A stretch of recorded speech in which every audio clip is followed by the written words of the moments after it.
barely a few miles from the exit that would take me to my favorite Krispy Kreme location. Each day I fought tooth and nail trying hard not to go there. And sometimes I actually didn't. Sometimes I drove past the exit and even felt good about it. But it was always a major struggle. My phone rang. It was my sister. "Hello," I said.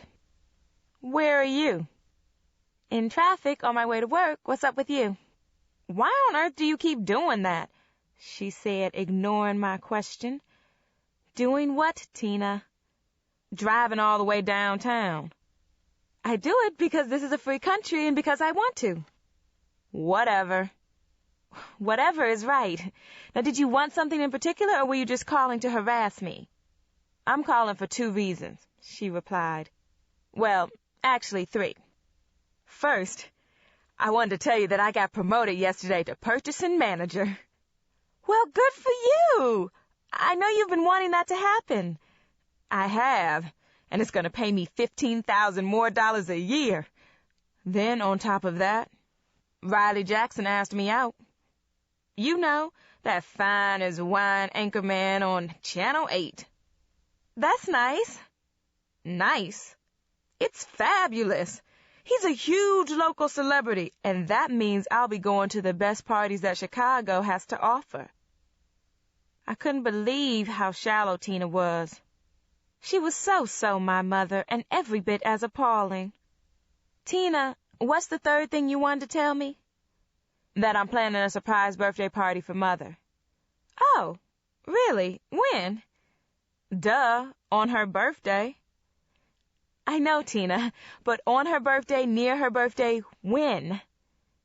"Her birthday falls on a Saturday this year, so that's when I'd like to do it." "Actually, my 20-year high school reunion is in November, but I didn't pay much attention to the date. I'll have to make sure it's not the same day." "Well, it's not like some reunion is more important than Mother's birthday, now is it?" "And it's not like we can't have Mother's party on a different date, now couldn't we?" "You are so selfish," she said. "No, I'm not. I've never been selfish when it comes to you and Mother. I've always gone along with the program and made my own life secondary. And anyway, the reunion date is already set, and it's not like I can make the committee change it." "Well, maybe it's not on Mother's birthday after all." "But if it is, we need to have Mother's party that Friday or Sunday." "I don't think so." "Then I won't be there." "What?" "You heard me." "You are so pathetic, Whitney. And it's not like you should really want to go to some class reunion anyhow.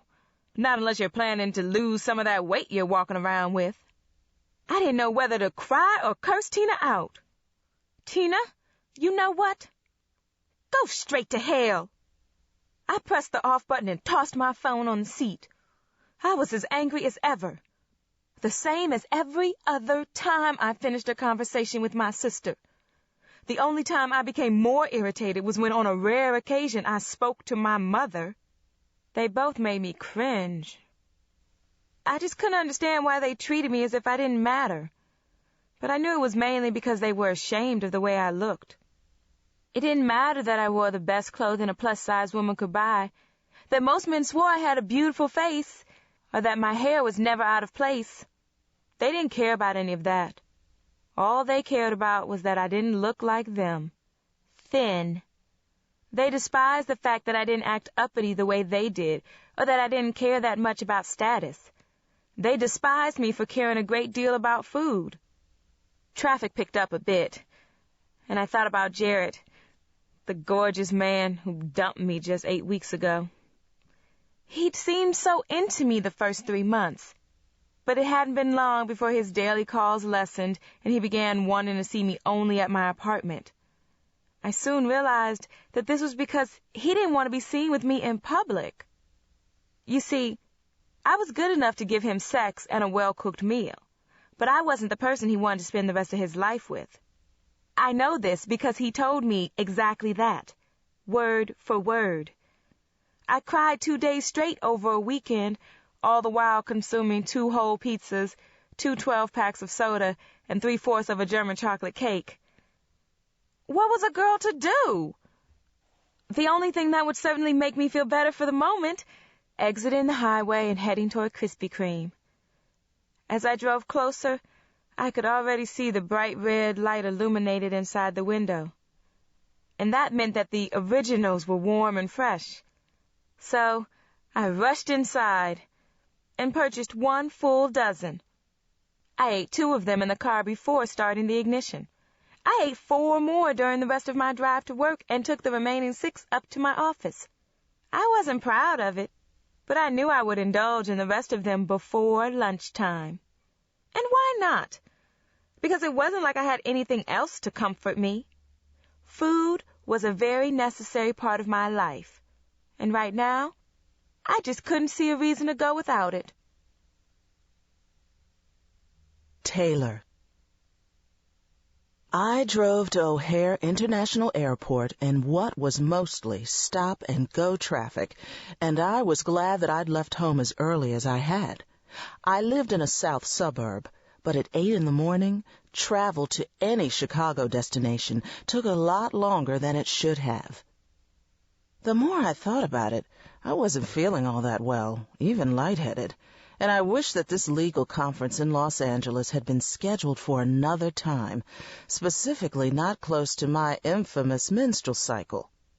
But with the conference being a very important one, and one that the senior partners had been encouraging me to attend, I hadn't been in a position to argue about it. I did what they expected, and I wanted my promotion to happen as soon as possible. The thing was, I was already 38, and I just couldn't see waiting until I was 40 before I saw more career advancement. Lord knows I worked much too hard and much too competently to have that happen. I was truly the dedicated one, and my bosses had praised me many times for being their expert when it came to very nasty divorces. I also second-chaired personal injury and malpractice cases, so I guess I had a knack for representing clients who had been wronged unjustifiably. I worked hard at representing my clients to the best of my ability, and I enjoyed doing it. My cell phone rang. It was Cameron, the man I was deeply in love with, the man I'd been dating for almost 2 years. He was also the man who was taking much too long to ask me to marry him, the man I was starting to become impatient with. "Hey, sweetie," I said. "Hi, baby, how are you?" "Just trying to make it through traffic." "I can only imagine. I apologize again for not being able to take you to the airport." "Don't worry about it. Work comes first, and you know I understand.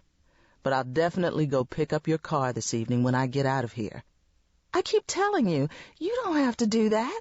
"I know, but I never leave mine there either, because I'm always worried that it'll be vandalized." "Cameron," I sang, smiling, "thousands of people leave their cars at O'Hare every single week, and nothing ever happens to them." "Maybe, but I'd rather be on the safe side, Taylor. You know that." "Whatever you want to do is fine with me."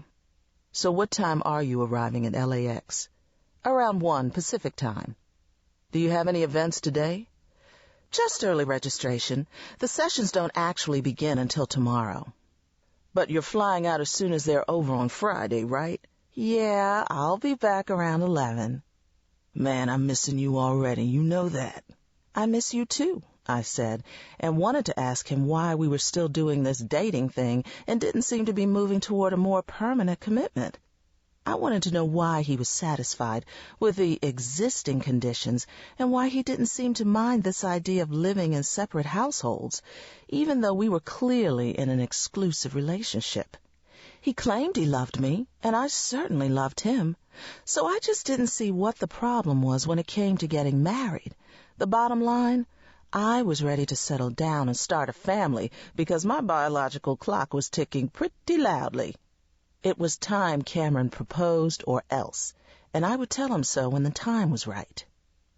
"Well, hey, I better get going," he said. "We're meeting with some city officials today about this multi-million-dollar housing development they're wanting to build, and we'll be presenting them with a proposal in a couple of weeks. This sounds like a big one." "It is. Business has been great ever since I went out on my own, but this would definitely make it better than ever."